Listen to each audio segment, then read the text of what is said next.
तो मानसून सत्र चल रहा है और मानसून सत्र में बारिश के मौसम में जो सांसद हैं वो संसद के बाहर अपना धरना दे रहे थे और ये तस्वीरों में आपने देखा किस तरीके से मच्छरों के बीच मच्छरों से परेशान होते हुए यहाँ पर अपनी रात जो है इन सांसदों ने गुजारी है। आज दोपहर तक जो इनका धरना है वो खत्म होने वाला है और उसके बाद अगले हफ्ते भी जब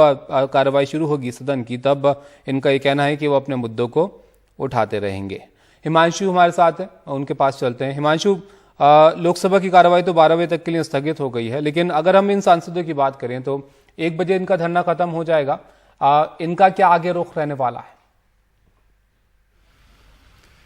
देखिए, इनका रुख इस बात पर निर्भर करेगा कि सरकार क्या महंगाई पर चर्चा करने के लिए तैयार होगी या नहीं, क्योंकि परसों एक बैठक हुई थी जिसमें राज्यसभा के चेयरमैन वेंकैया नायडू भी थे और उसमें एक अंडरस्टैंडिंग बनी थी कि अगले हफ्ते, क्योंकि अब निर्मला सीतारमण जो वित्त मंत्री हैं वो महंगाई पर बहस का जवाब देने के लिए अब पूरी तरह से स्वस्थ हो चुकी हैं। कल भी वो हाउस में आई थी और उनके आने के बाद अब सरकार संभव है कि अगले हफ्ते के शुरुआत में तैयार हो जाए इस मसले पर बहस के लिए। और महंगाई पर चर्चा की मांग, जीएसटी जिस तरह से जो अनब्रांडेड पैक्ड सामान पर खाने पीने के लगाया गया था उसके खिलाफ जो विपक्ष का विरोध है, मुझे लगता है वो कब खत्म होगा इस बात पर निर्भर करेगा कि सरकार कितनी जल्दी महंगाई पर चर्चा के लिए तैयार होती है। जो दलील दी गई थी सरकार की तरफ से, संसदीय कार्य मंत्री ने भी ये कहा था, पीयूष गोयल ने भी ये कहा था कि वित्त मंत्री जैसे ही स्वस्थ होंगी सरकार चर्चा के लिए तैयार होगी, क्योंकि सरकार चाहती है कि वित्त मंत्री ही इस बहस का जवाब दें। अब वो स्वस्थ हो चुकी हैं, वो सदन में आ चुकी हैं और अब देखना बहुत महत्वपूर्ण होगा कि सरकार कितनी जल्दी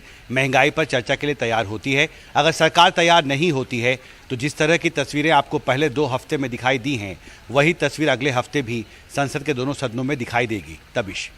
बिल्कुल, अब संसद में चर्चा होने के लिए कार्रवाई अब चलना बहुत जरूरी है हिमांशु, लेकिन यहाँ पर अगर देखें तो बीजेपी भी पूरी तरीके से तैयारी कर रही है यहाँ पर अधीर रंजन चौधरी के बयान को लेकर। आज भी जो बैठक हुई इसमें ये कि दोनों सदनों में सोनिया गांधी जो है इस पर माफी मांगे, तो ये मसला आगे जो है संसद की कार्रवाई के लिए मुसीबत बनेगा।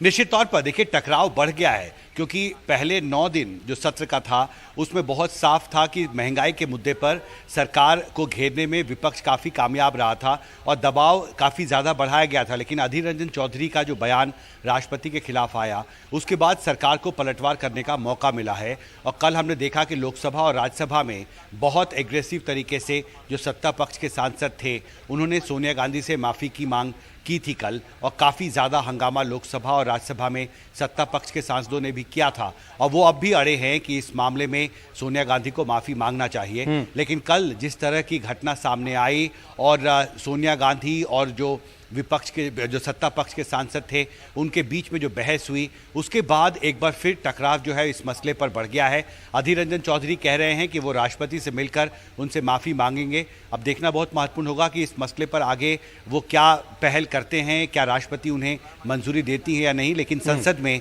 इस मसले पर गतिरोध जारी है। अदबीश, बिल्कुल,